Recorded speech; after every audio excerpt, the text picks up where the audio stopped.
Bonjour, bienvenue sur ma chaîne. Aujourd'hui, je m'intéresse au procès très médiatisé de Gilbert Rozon, ex-producteur québécois et fondateur déchu du festival Juste pour rire. Là, présentement, on assiste à une tournure spéciale.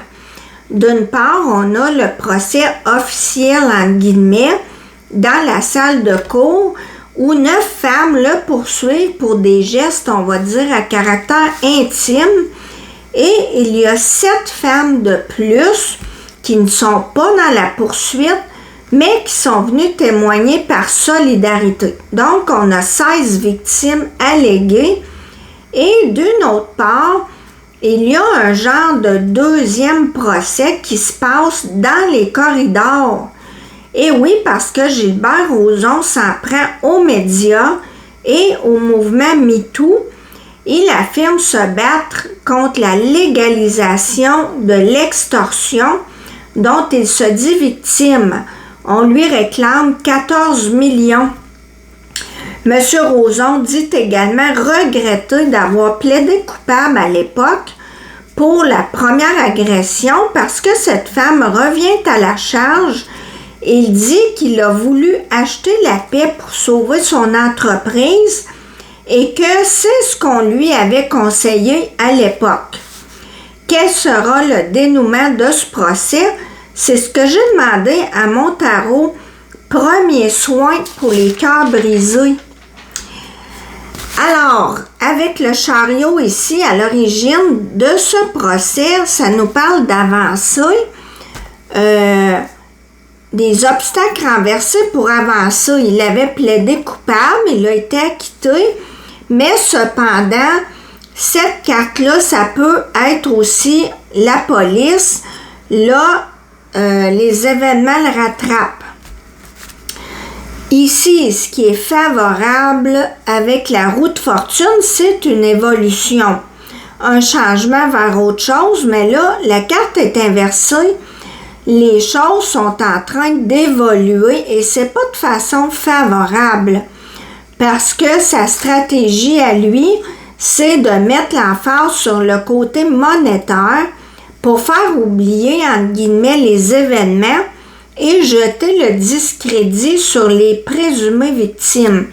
Ça, c'est sans compter ses amis exclusivement masculins qui sont venus l'appuyer en alléguant qu'il n'aurait jamais eu de comportement déplacé en leur présence, évidemment, et qu'il était une cible de choix.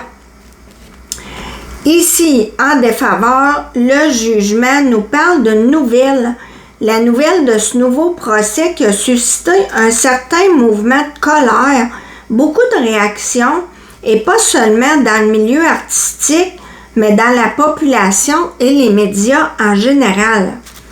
Pour le présent, on a la tour ou Maison-Dieu inversée. Gilbert Rozon tente de se reconstruire une réputation et se pose maintenant en victime en disant « Voilà, on en veut à mon argent uniquement, c'est le cœur du problème selon lui. » Encore une fois, on tente de balayer sous le tapis les événements eux-mêmes et leurs conséquences, de banaliser ça pour mettre l'accent sur ses problèmes à lui. Ici, du côté du futur, on a l'empereur. Pour moi, c'est lui qui, en quelque sorte, tient la vedette. On l'a vu, il est très à l'aise, c'est solide. Il va nier totalement les faits reprochés.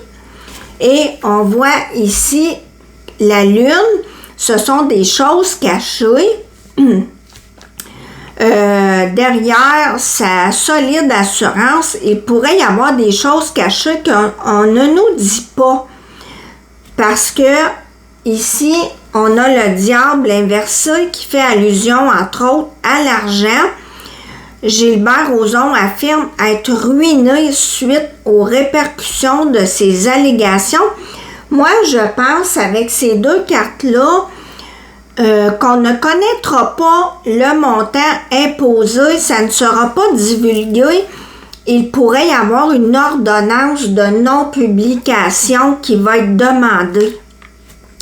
Et finalement, on a la tempérance. Pour moi, il va avoir un genre de sentence bonbon.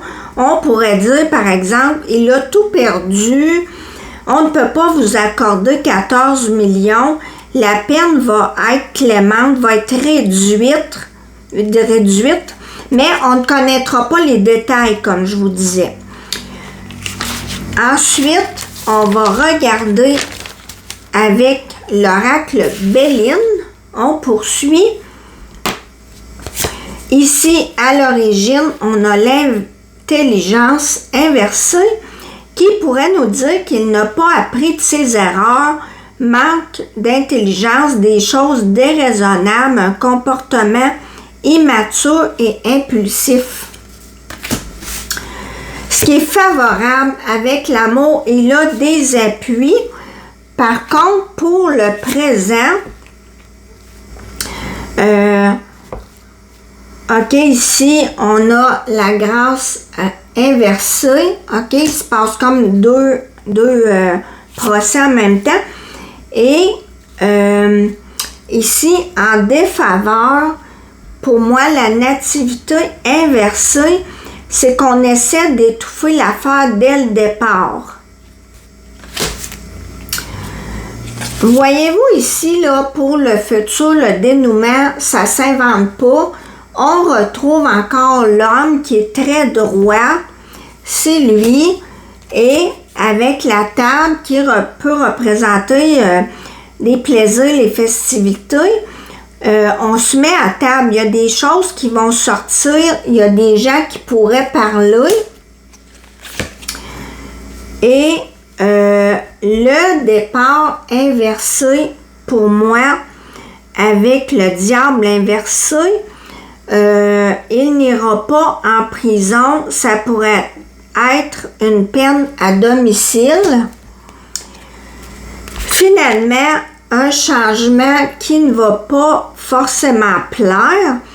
Voyez-vous, les rôles sont inversés. À la base, on avait une femme où la cause de toutes ces femmes-là contre l'homme, mais là, c'est inversé.